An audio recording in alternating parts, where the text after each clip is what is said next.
பாம்பு சட்டை உரிச்சு அதுலயே இருக்கு பாருங்க.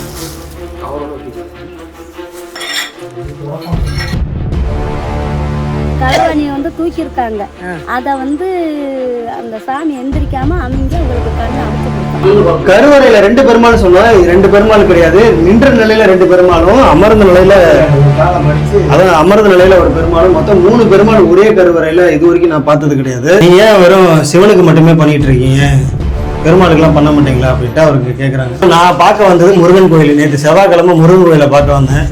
முருகர் ஒரு இடிஞ்ச பிள்ளையார் கோயிலை காட்டினாரு, அதையும் பார்த்தேன். அதுக்கப்புறம் ஒரு குளத்திட்ட ஒரு பழைய கோயில் இடிஞ்சிருந்தது, அதையும் பார்த்தேன்.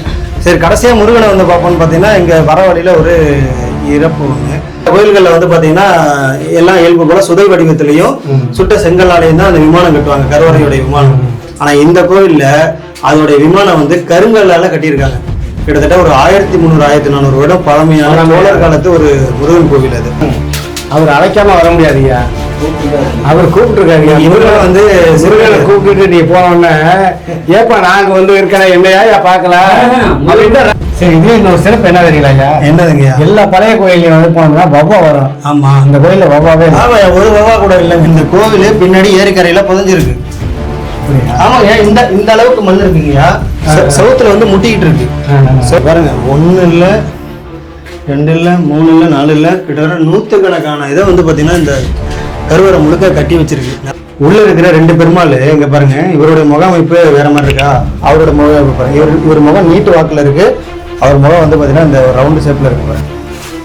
பெருமாள் கோயில்ல நரசிம்மர் இருக்கலாம், ஆனா பெருமாள் கோயில்ல பைரவர் இருக்காரு.